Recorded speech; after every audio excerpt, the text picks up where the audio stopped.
This is how you can rotate a YouTube video on the iPhone. So at first you open up the YouTube and make sure you get into the video you want to play. For example, this one, right? Whatever it might be.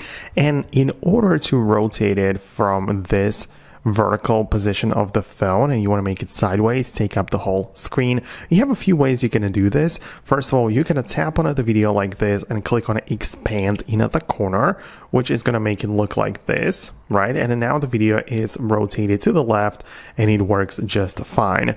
Or when I come back with the button, you can also figure out that there is a gesture based approach. So if you have the video like this, you have the ability to swipe up on it. So as you can see, I can swipe up on it like this, and the video rotates as well. And you can swipe down and it comes back to the regular state. So that's another way you can make that work.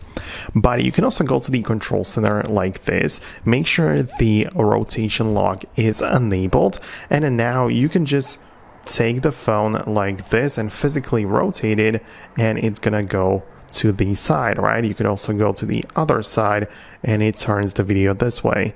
So as you can tell, there are more ways you can rotate it, and that's essentially it. So let me know in the comments below if it worked for you the same way as I've shown in this video. Thanks a lot for watching. Definitely subscribe for more tips and videos like this one, and I'll see you later.